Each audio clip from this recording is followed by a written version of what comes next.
Começa agora o Comentário Bíblico Vida, um projeto Bibotalk Produções e a Editora Vida. Muito bem, muito bem, muito bem. Começa mais um Comentário Bíblico Vida, o último aqui, Luiz, dessa nossa parceria com a Editora Vida. A gente chega ao final para trazer até vocês um estudo, uma reflexão com base aqui no Pablo Adeiros, comentário de Gálatas a Efésios. Galera, a Editora Vida tem esse comentário, novo Comentário Bíblico Vida, do Pablo Adeiros. Deixa eu ficar sozinho aqui, Luiz. Dá um beijo, pessoal. Dá um oi, pessoal. Oi. Oi, tudo Pronto. bom, gente? Oi. Tudo bom? Você que está ouvindo a gente no Spotify, a gente está lá no YouTube também. Você pode nos assistir no YouTube, tá bom? Mas olha só, galera, só para dizer para vocês que a Editora Vida tem o novo Comentário Bíblico Vida, que traz aí o Pablo Adeiros, um teólogo argentino, sul-americano, tem formação teológica nos Estados Unidos, e ele tem esse comentário bíblico vida aqui, de vários livros do Novo Testamento. A gente já fez mais de 12 programas sobre esses comentários bíblicos aqui, e você pode adquiri-los no link que está aqui. Luiz, você tá com o dicionário bíblico aí? Mostra pra galera. Estou com o dicionário, peraí, deixa eu pegar o catatal aqui. Vai, pega o catatal. Tem um dicionário bíblico também ilustrado vida, que é bem legal. Olha só, o Luiz vai mostrar pra vocês. Ó, olha só a coisa mais linda. Bonitão, hein? Tem muitos verbetes, tá? Tem um acabamento incrível. É algo para você, é algo para ajudar você a preparar o seu estudo bíblico, preparar a sua pregação, tá? É bem legal mesmo. A Editora Vida te ajuda aí também no seu preparo bíblico teológico, no preparo da sua mensagem, do seu grupo pequeno. Então tá aí, esse podcast está chegando até vocês graças à Editora Vida e o novo Comentário Bíblico Vida de Pablo Adeiros. Hoje, ô Luiz, a gente escolheu uma perícope aqui para pensar junto com a galera sobre batalha espiritual, que é um tema, quando eu paro para pensar em batalha espiritual, eu não sei tu, mas eu cheguei à fé, Luiz, no momento em que Rebecca Brown estava em alta. E se você nem sabe quem é Rebecca Brown, querido ouvinte, ou quem tá vendo no YouTube é o quê? Web espectador? É web espectador. Youtubers não é, né? Que Youtubers é quem faz o exato. canal, né? Você que é querido ouvinte, você que é querido vejante, sei lá. Se você não sabe quem é a nossa audiência. Eu queria saber, quem ouve no Spotify é ouvinte, quem vê no YouTube é o quê? É viewers, alguma coisa assim, sei lá. Nossa, tá bom. Visualizadores. Visualizadores ou vejantes. Pronto, eu vou batizar de vejantes. Se você acompanha um podcast, se você acompanha um podcast no YouTube, você é um vejante, tá bom? Ou um vejinte, né? Podia ser vejinte, porque tem o ouvinte e o vejinte. Tá. A língua portuguesa é maravilhosa. Maravilhosa. E sim, maravilhosa. Se não existe essa palavra, eu estou inventando, eu tenho direito, tá bom? Porque inventaram a palavra imexível. Rodrigo Bibo de Aquino para a Academia Brasileira de Letras. Exato, vejinte, tá bom?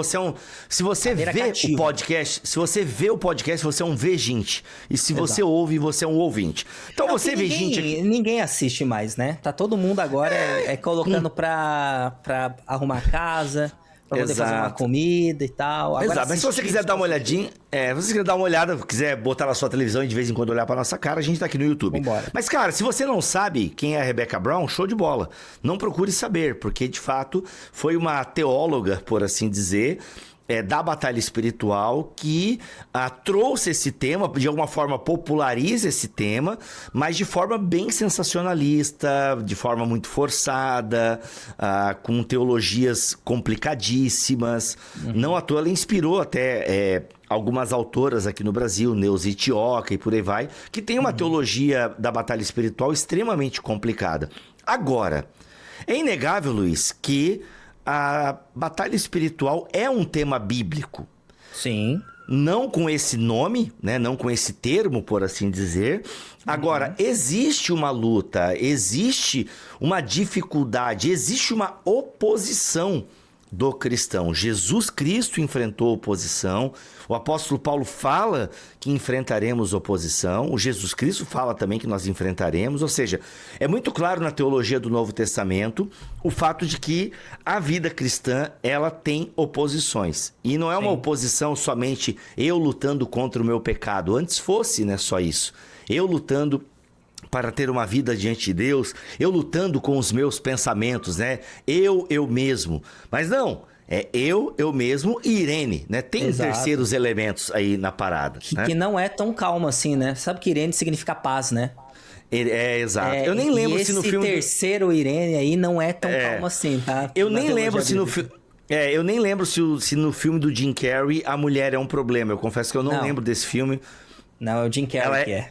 É o Jim Carrey que é, né? Eu mesmo. Ou seja, então no filme, nem a minha aplicação aqui nem cabe, porque no filme do Jim Carrey a mulher era uma fofa, né? Então, assim, o Jim Carrey que era um problema. Eu não vi esse filme, tu acredita?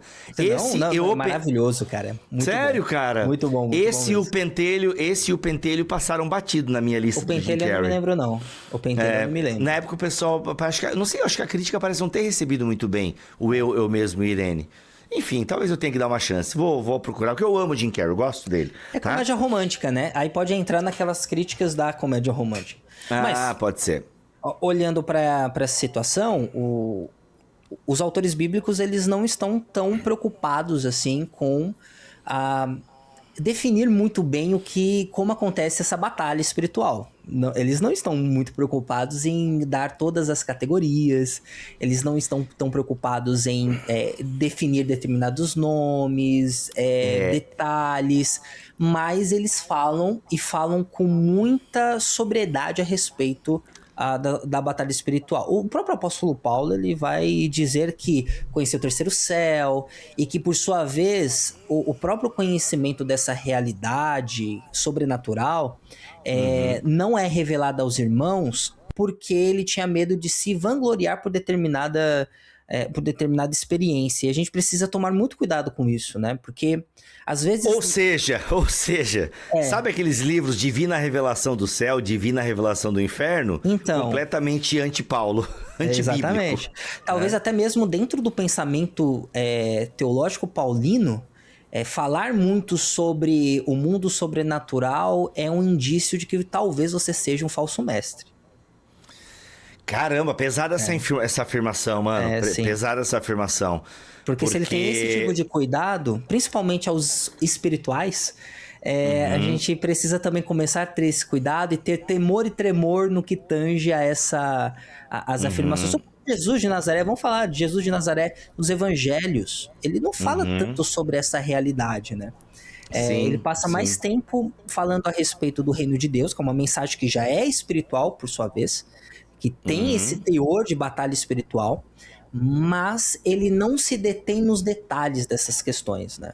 Então, os evangelistas também deixam as próprias vitórias de Jesus, quando ele é levado pelo Espírito ao deserto para ser tentado pelo diabo, tem os detalhes do diálogo com o diabo, mas o mundo sobrenatural, você tem umas pinceladas ali, é como se fosse uma cortina que tem, sabe essa fresta que entra o raio de luz? E aí não é revelada toda a janela, não é revelado todo o lado de fora, mas você tem uma fresta qual você pode observar algumas coisinhas assim. Exato.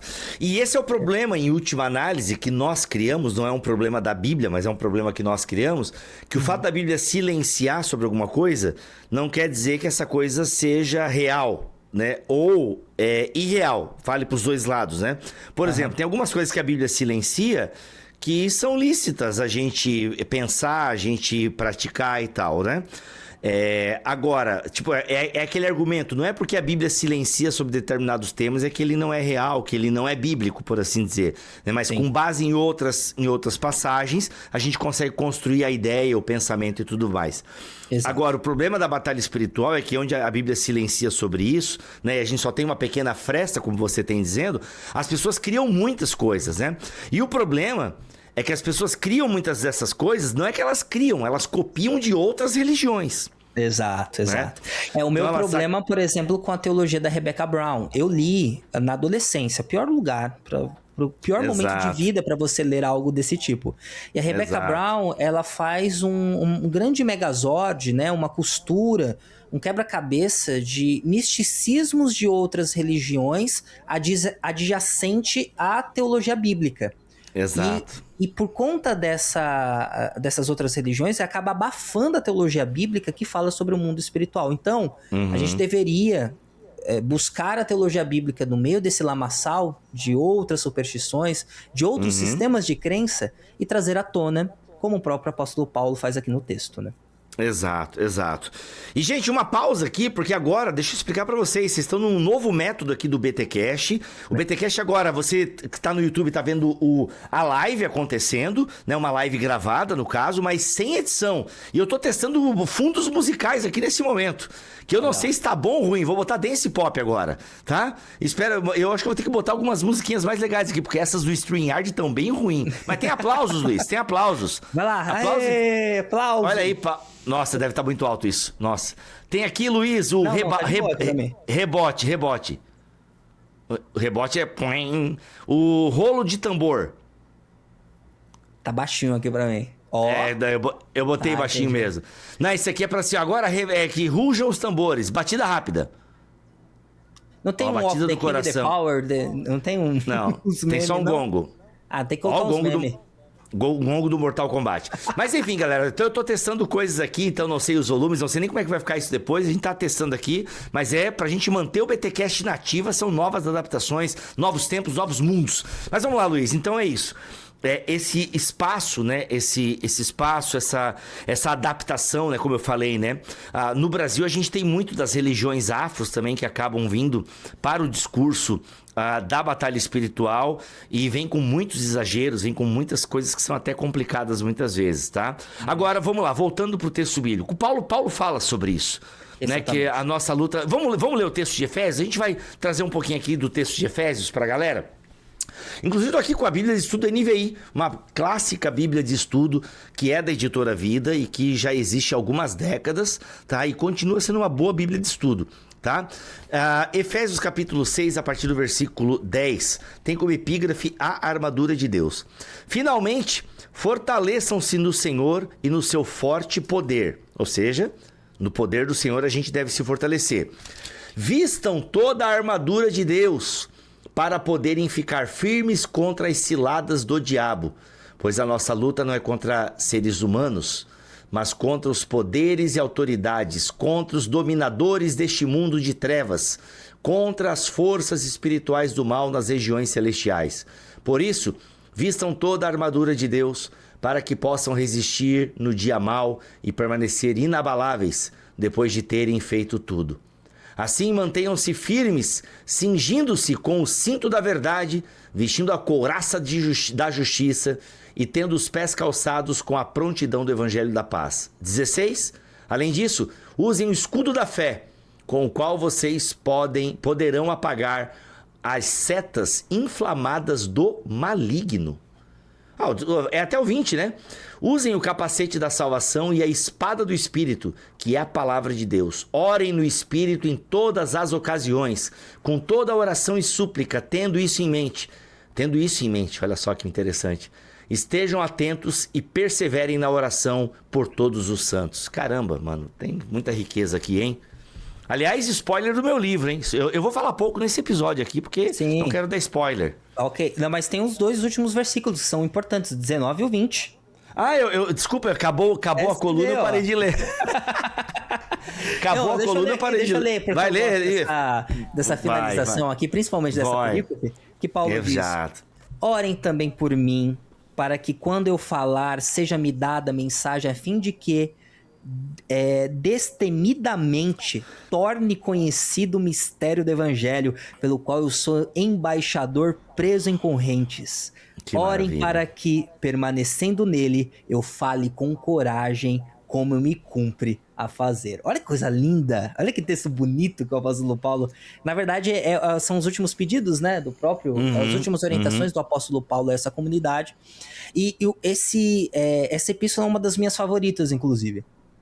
Sério, mano? Ela é uma das minhas favoritas porque o apóstolo Paulo, ele demonstra aqui o reino de Deus de maneira muito completa, em toda epístola.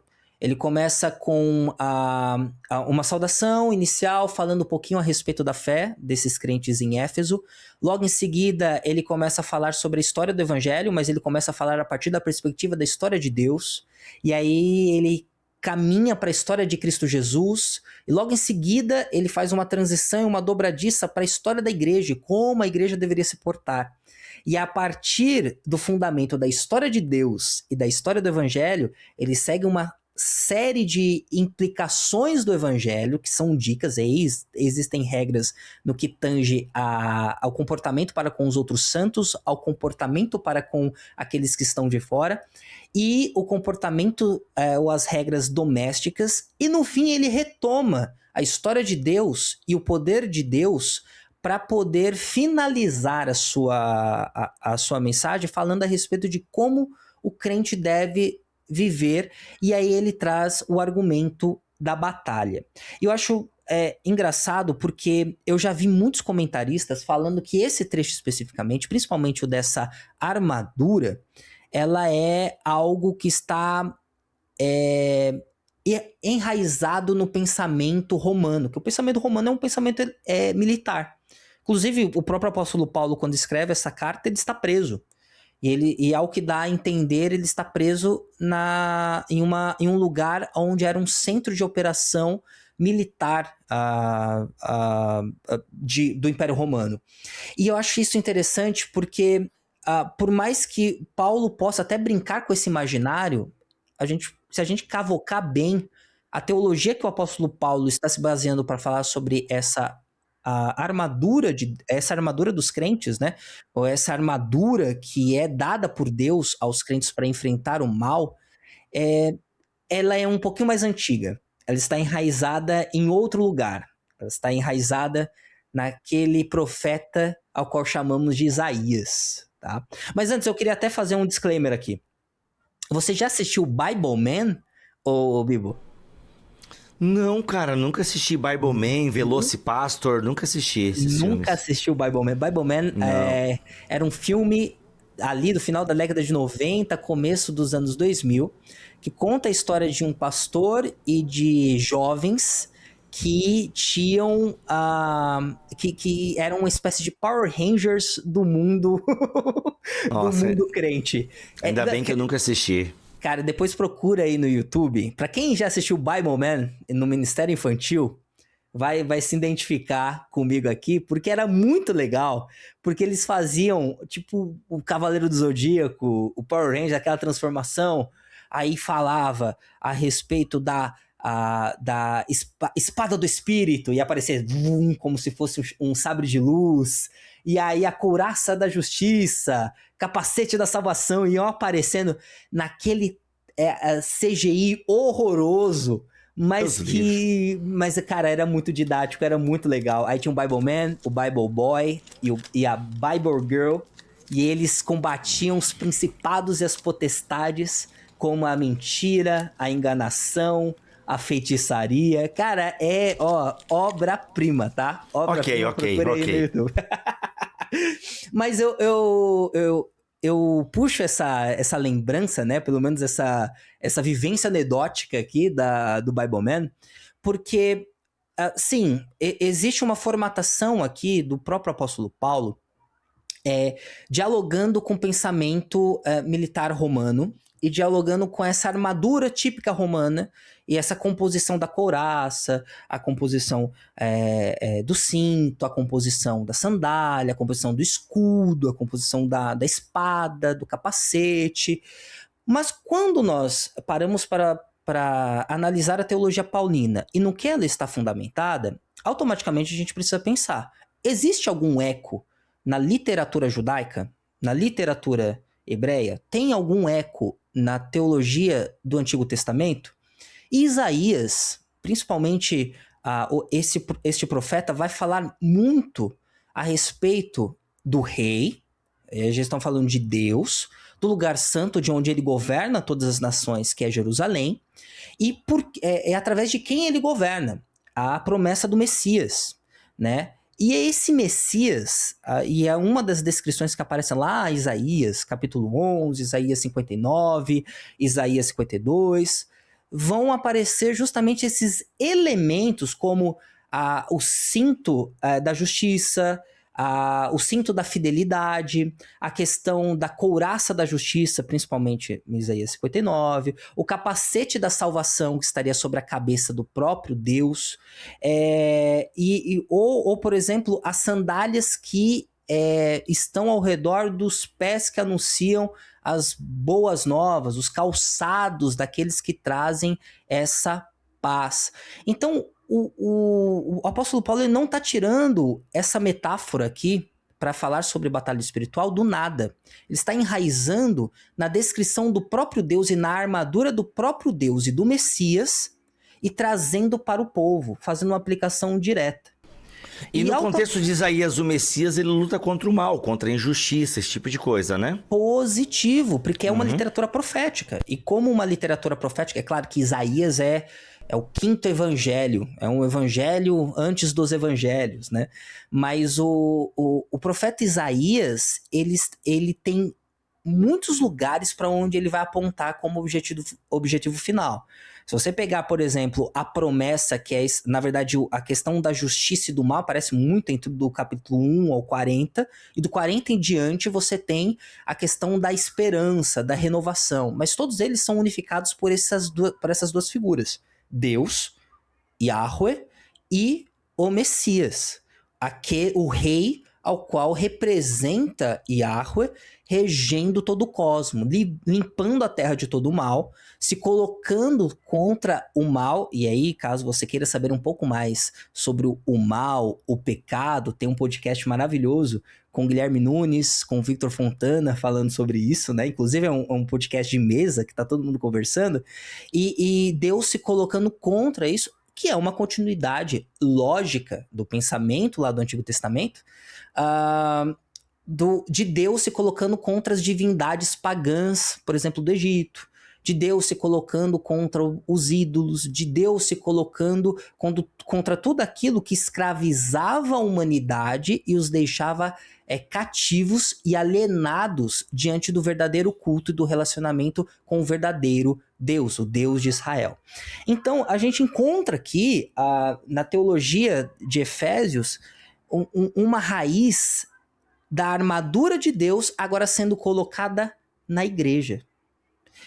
Esse poder que antes estava relegado na regência de Deus para expulsar o mal, para realmente aniquilar o mal, agora vira um processo de empoderamento da própria igreja e abre espaço para a capacidade da igreja se colocar contra a injustiça e contra o mal no mundo. E aqui é legal essa observação, porque geralmente... Gente, eu tô com uma pastilha pra garganta, por isso que eu tô com essa voz meio assim, porque minha garganta tá meio afetada e eu não poderia... As amígdalas. Mas é muito legal tu falar isso e dar esse background judaico, que geralmente a galera, quando fala da armadura da fé, vai muito pra armadura romana, né? Uhum. Então, assim, Paulo tá usando a armadura romana como referência. Ok, mas tem um background judaico que é muito mais teológico. Exato. E é justamente isso, ou seja, a igreja, o que Paulo está dizendo em última análise? Que no processo de redenção do mundo, a igreja faz parte, né? Então, nesse sentido, a igreja é uma corredentora? Não, mas ela é uma coparticipante, né? Uma auxiliadora. Exato, uma aliada. Para quem tem afinidades, por exemplo, com a missiologia, vai entender muito o conceito de missio Dei, né? Essa questão da missão de Deus. E quando nós falamos sobre a missio Dei, é muito interessante que boa parte dos missiólogos modernos não vão restringir a missão à igreja. Até porque a gente estava até tendo uma conversa na gravação da semana passada, né? De gravação da semana passada, que a igreja parece que odeia a missão, né? É uma crítica que eu acho que encontra muito sentido, principalmente para quem é missionário, para quem está em campo, sabe que os obreiros não são muitos, né, no campo. Não são realmente muitos no campo. Mas, e graças a Deus, a missão não é da igreja, a missão é de Deus. É o Deus que decide, por exemplo, na linguagem do Wright. Então, todo missiólogo vai falar sobre a missão de Deus. Glória a Deus por isso, porque a missão dele é ele consertando o mundo. Segundo as palavras de Andrew Wright, ele conserta o mundo, ele está em recuperação do mundo. Uhum. E, logo em seguida, o que nós temos é a igreja sendo aquela que auxilia. Ou seja, nós somos coparticipantes. A missão não é nossa, a missão é de Deus. E nós somos convidados por Deus para fazermos parte dessa missão. Isso também explica a respeito da batalha da armadura de Deus. Nós não somos co-batalhadores, porque Cristo já vence. Não somos batalhadores por conta própria, né? Nós não estamos conquistando por nosso próprio esforço. Mas Cristo já conquistou todas as coisas. Não à toa, o argumento do apóstolo Paulo é contar a história de Cristo, lá no capítulo 2 de Efésios, mostrar de como ele vence a morte, ele se faz como um de nós, mas como ele vence a morte, como ele estabelece a sua igreja, e nós batalhamos as batalhas que Cristo, por sua vez, já venceu. Então, aqui já começa uma grande distinção da batalha espiritual, do pensamento da batalha espiritual do apóstolo Paulo para a batalha espiritual de Rebecca Brown. É que, para Paulo, Cristo já venceu e, por sua vez, a batalha para nós é apenas um chamado para vencermos. Boa. Isso pode parecer muito como triunfalista, mas no que ele está se baseando? Ele está se baseando em contra o que nós estamos vencendo. Nós não estamos vencendo pelos bens materiais, nós estamos vencendo a toda injustiça, toda maldade que há no mundo, e nós fazemos isso na qualidade daqueles que herdam a armadura do Messias, herdam a armadura do próprio Deus, porque Deus nos dá uma armadura. Muito bom, muito bom, muito bom. E aí, continuando? Então, muito bem. E aí é que ele começa a falar a respeito dos atributos ou dos equipamentos, ou as partes dessa armadura. Principalmente se você pegar lá no versículo 13, ele vai dar uma razão. Por isso, vistam toda a armadura de Deus. Por isto o quê? Porque ele já falou de que a nossa guerra, a nossa batalha, não é contra carne nem sangue, mas contra principados e potestades, contra esse mundo sobrenatural. E essa vitória que já foi garantida por Cristo Jesus. E aí ele pede para que nós vistamos essa armadura, para que possamos resistir no dia mau e permanecer inabaláveis depois de terem feito tudo. Feito tudo o quê? Resistido. Inabaláveis. Os ataques sobrevirão à igreja e nós permaneceremos inabaláveis por conta dessa armadura, que é a armadura que preservou o Messias e agora preserva a sua igreja. A gente precisa sempre levar em consideração que a armadura, por mais bélica que ela seja, ela tem uma função, que é a proteção. E essa proteção foi feita ao Messias, principalmente quando ele encara a morte, e quando ele encarna, principalmente no ministério público, e agora essa armadura é relegada a nós para que nos proteja. Ou seja, mais outra diferença entre a teologia da batalha espiritual que nós temos pulverizadas e popularizadas na igreja evangélica, contra a teologia da batalha espiritual do apóstolo Paulo. O mal não pode nos tocar, não existe espaço para legalidades. Essa linguagem de abertura de brecha, né? Cristo já preencheu toda a brecha porque foi dada a ele uma armadura que ele está nos repassando. Ou seja, nós resistiremos, a fim de que vocês resistam, a fim de que vocês permaneçam em pé.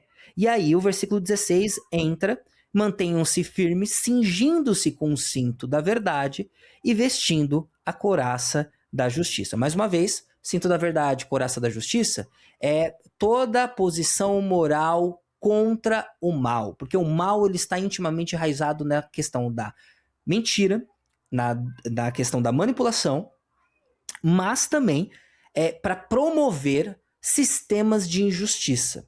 E a gente está falando de uma cidade que, por sua vez, é uma cidade idólatra, com sistemas próprios, estruturas próprias de pecado e de coerção aos seus cidadãos. E aqui, onde o cristianismo, o evangelho, ele entra como um empoderador para uma comunidade de fé crescer e amadurecer sendo contracultural, rejeitando a linguagem que nós temos estabelecida, principalmente no cosmos, que é uma linguagem que ainda assim tem manifestações do mal, por mais vencido que ele seja, ainda tem manifestações do mal e da maldade, mas nós, como comunidade cristã, podemos nos colocar contra, agindo com o quê? Em verdade e em justiça. Em verdade no sentido de transparência, em verdade no sentido de humildade, em verdade no sentido de coerência com a mensagem ao qual proclamamos como igreja, e justiça em relação a todas as virtudes que são nos relegadas por meio da ação do Espírito. Inclusive, é essa ação do Espírito que permeia todo o livro, a carta aos Efésios, que empodera a igreja e cria e faz da igreja, pelo menos naquele contexto, naquela geografia, ser uma nova humanidade já antecedendo o reino consumado. Então, o apóstolo Paulo, ele está, eu vou utilizar um termo aqui, mas não se escandalizem, mas embriagado do poder de Deus. Porque o poder de Deus é o único que pode, ao invés de outros poderes que regem o nosso cosmos, nossa terra, no plano terreno, aos olhos humanos, o poder de Deus, ele é o único que pode, por sua vez, trazer bonança para toda a criação. Muito bem, Luiz. Agora o calçado da paz, versículo 15. Isso. E aí o calçado da paz está ainda baseado ali naquela ideia de Yahweh, Isaías, com aqueles que trazem a justiça ou a mensagem da salvação, né?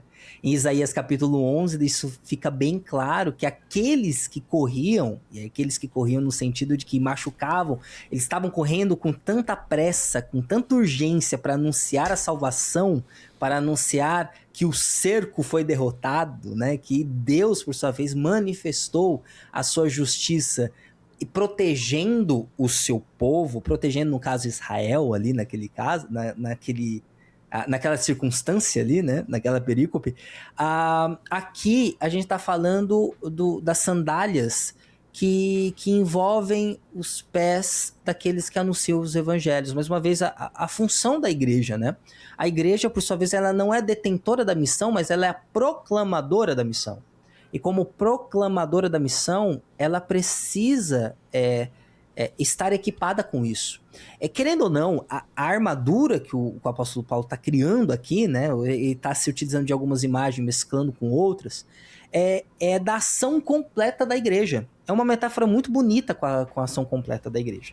E logo em seguida, no versículo 16, ele fala a respeito do escudo da fé. E o escudo da fé, você não encontra em Isaías, mas você encontra em logo de igreja. Mentira, logo de igreja não. Em logo de cantor gospel. Mentira. Meu Deus, a marca, tênis, chaveiro. Exato, tatuagem, né? Tatuagem. Boa. Mas vamos falar sério, vai, continua. Não, mas esse escudo, você consegue encontrar o escudo da fé, né? Ou algum paralelo, algum eco nos Salmos, né? Os Salmos, eles falam muito sobre Deus, o lugar, inclusive, onde Deus faz a sua morada, como um lugar de refúgio, como um lugar de proteção. Então, a gente consegue ainda encontrar um paralelo ali, né? E aí, esse escudo da fé, ele serve para quê? Para apagar todas as setas inflamadas do maligno. Isso só mostra que o epicentro da ação demoníaca, pelo menos no mundo espiritual, e segundo aquilo que o apóstolo Paulo traz, é minar a nossa fé como igreja. É minar a nossa crença em Cristo Jesus, né? É minar a nossa confiança e o depósito de toda a nossa esperança existencial no Deus de Israel, no verdadeiro Deus. O escudo da fé aqui é justamente essa perseverança que mina essa ação que acontece a tempo e fora de tempo, que acontece por meio de ações visíveis, de ações invisíveis, externas, exteriores, internas, institucionais, pessoais, porque Satanás, e essa é uma realidade, a realidade que as escrituras elas não se esquivam, Satanás está para nos atacar e tentar levar com ele para sua derrota, que já foi conquistada, inclusive, por Cristo Jesus, que foi decretada por Cristo Jesus, algumas pessoas ali. E tanto que eu evoco um pensamento do próprio Guilherme Nunes, né? A ação de demônio, mesmo após a vitória de Cristo, a ação de demônio é uma ação que é apenas para a manutenção da sua própria existência. Ou seja, ele só está continuando por osmose, mas ele já foi vencido. Principalmente... Eu já ouvi também aquela assim, olha, a cabeça da serpente já foi pisada, né? O filho da mulher já pisou a cabeça da serpente. Já esmagou. Já esmagou a cabeça, mas ela ainda sacode o rabo, né? Tipo, ela ainda se sacode e tal. É muito interessante a gente pensar essa realidade de que nós já somos vitoriosos em Cristo, mas que, em última análise, a guerra já está ganha, só que batalhas ainda são travadas, né? Batalhas ainda são travadas. O mundo espiritual, ele é real. A nossa batalha não é contra carne nem sangue, né, mas contra principados e potestades. Existe uma força espiritual.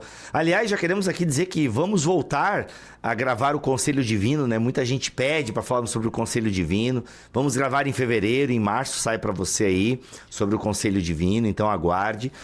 Mas sim, existe uma batalha espiritual, só que, galera, a gente está em Cristo. E o começo da perícope é muito isso, né? A gente se fortalece em Deus, né? Não é na nossa armadura, não, são apenas ferramentas dadas a nós.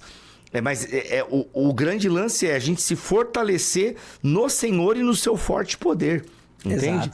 Exato. Então é isso. Então, e o vestir-se da armadura de Deus é simplesmente assumir essa vitória de Deus sobre o mal. Sabe? A gente assume essa vitória de Deus. Agora, é claro, a gente tem as batalhas, né? E às vezes no campo individual a gente perde batalhas. No campo individual a gente perde batalhas. No campo comunitário, às vezes, perdemos batalhas. Mas o evangelho, ele continua sendo vitorioso. Porque, mais uma vez, a vitória não é nossa, né? Exato. A vitória não é nossa. E até mesmo nas nossas perdas, a gente precisa ter a decência e a humildade em assumir de que muitas das nossas perdas são ganhos no que tange a nossa vida com Cristo. Que o prejuízo que nós temos, principalmente na nossa vida terrena, ela é um prejuízo. Eu não quero comparar com aquilo que há de vir, né, com a vitória posterior, mas esse prejuízo, ele muitas vezes está destronando determinadas coisas que habitam e rodeiam o nosso coração e mostrando facetas diferentes desse Deus. A gente nunca observa a batalha somente como algo bélico com prejuízos, mas nós temos beleza e tesouros das facetas de Deus que são demonstradas em um campo de batalha. Tem atributos divinos que só podem ser reconhecidos quando nós sangramos. E isso é muito importante nós recuperarmos, né? E para finalizar... Boa. Porque essas três... é um corolário aqui que o apóstolo Paulo faz aqui das peças dessa armadura, né? Além disso, usem um escudo da fé, com o qual vocês poderão apagar todas as setas inflamadas. Usem um capacete da salvação, a espada do Espírito, que é a palavra de Deus. Aqui, a gente precisa fazer uma distinção. Por quê? Porque, vamos lá, aqueles que viviam em Éfeso não tinham a Bíblia, né? Não tinham ainda o cânon fechado, principalmente do Novo Testamento. Eles tinham o Antigo Testamento. Essa palavra de Deus pode ser também o decreto de Deus. E que decreto é esse? O decreto de que Jesus foi entronizado na cruz. O decreto do verdadeiro rei, do verdadeiro regente de todo o cosmo. E tanto que que é a palavra de Deus, ele não está falando do Antigo Testamento, da Septuaginta que a galera utilizava. Não somente, né? Não somente, né? Mas, a Septuaginta apontando, principalmente os profetas com o qual o apóstolo Paulo está dialogando aqui com Isaías, está apontando para o rei que rege e vence o mal. E quem é o rei que rege o cosmos e vence o mal? Jesus de Nazaré. O verdadeiro Messias. O verdadeiro Cristo. Essa é a nossa espada, é a declaração de Deus. Exatamente. Por isso que nós vamos lutar com a Bíblia. E aí, mais uma distinção. Nós não utilizamos a Bíblia para debater ou colocar as nossas vontades dentro da esfera pública. Tá? Nós testemunhamos o que Deus está fazendo no mundo através do Messias. Isso é muito diferente. Essa é a nossa maior arma. É quando nós anunciamos que há restauração para aqueles que estão perdidos, para os ex-viciados, para os ex-traficantes, para aquele que, por sua vez, era um violento dentro de casa, para aquela que, por sua vez, foi transformada e tirada de uma depressão por conta da fé no Messias. Essa é a maior espada e a maior apologética que a igreja cristã pode desembanhar, né, como uma arma para justamente ferir o mal, ferir a injustiça, ferir e consertar as fraturas sociais que estão permeadas ainda até a volta de Cristo Jesus. E aí o apóstolo Paulo ele só faz um pedido. Tá vendo essa armadura? Orem. Utilizem a oração. E aí é muito legal que ele puxa por uma questão pessoal que é para que eu fale com coragem, para que eu fale de maneira destemida e continue falando. Porque o que mais Satanás e o mundo espiritual quer é calar a voz da igreja. Mas... Cara, sensacional. O Messias venceu, né? Exato. Sensacional. Gente, é isso. Batalha espiritual. A gente deu um ampassã aqui só do significado do texto, obviamente. Tem coisas mais... a gente poderia detalhar mais, até quem sabe. Tem... o Pablo Adeiros até discute um pouco no texto dele uns modos de batalha espiritual do nosso tempo. Até a gente não concorda com algumas conclusões do Deiros aqui nesse sentido, mas ele, como um teólogo latino-americano, faz jus também ao ambiente em que ele tá e ele tenta fazer o máximo possível alguns links, né, dos modelos de batalha espiritual aqui do nosso... da América Latina com a Bíblia Sagrada. Nem sempre eu acho que ele faz um bom link. Mas tá ali, o que ele traz é inegável. Muitas igrejas seguem esses modelos de batalha espiritual. Ele tenta teologizar um pouco mais em cima disso. Isso reflete, né? Um teólogo que está também dentro do seu meio, conversando com o seu meio, do seu contexto, e até um pouco essa pegada pentecostal carismática que faz parte do Pablo Adeiros e tal. Mas aqui a gente trouxe focou um pouquinho mais nos elementos bíblicos mesmo da batalha espiritual. Eu já conversei com pessoas que seguem esses modelos de batalha espiritual um pouco mais expressivos, por assim dizer. E eles acreditam mesmo nisso e vivem muito nesse ambiente, né? Quer dizer, até é difícil você dialogar com eles o que a Bíblia quer dizer, porque é como se eles experimentassem aquilo no dia a dia. Então, mano, é o teu conhecimento bíblico contra a minha vivência comunitária. A minha experiência, né? Isso às vezes é um pouco complicado de você lidar e tal. Mas o fato é que acho que deu para vocês entenderem mais ou menos o que Paulo quer dizer e tal, com o que Paulo está querendo dizer nessa carta aos Efésios. E, acima de tudo, a vitória é nossa por causa de Jesus Cristo e não por causa do jeito que usamos a armadura. É importante a gente estar bem ciente disso. Tá bom, gente? Vista a armadura de Yahweh. Vista essa armadura do Messias, filho. Exato. E haja como o Messias agiu. Exato. Como é que Messias combateu o mal, a injustiça, né? Então é isso. Essa é a roupa que a gente deve usar no fim do mundo. Fica aí o spoiler. Olha aí, ó. Tá bom? Gente, Deus abençoe vocês. A gente volta, eu e o Luiz, a gente vai aparecer mais vezes aqui. Não é porque acabou esse podcast, né, do Comentário Bíblico Vida, que eu e o Luiz não voltaremos aqui. Voltaremos com mais lives. Inclusive, eu e ele preparamos uma semana teológica incrível que vai acontecer em fevereiro. Em breve, mais notícias, tá? Mas eu e o Luiz, a gente volta aí com mais podcasts e programas discutindo textos bíblicos para vocês. Fiquem todos na paz do Senhor Jesus. A gente volta em breve, tá bom? Olha aí o sonzinho. Ó. E não subiu o som. Subiu o som. Olha aí, roqueira. É isso, gente. Voltamos no próximo episódio, se Deus quiser assim permitir. Fiquem todos na paz do Senhor Jesus. Satanás. Ó, bem na hora, hein? Olha o time. Acabou.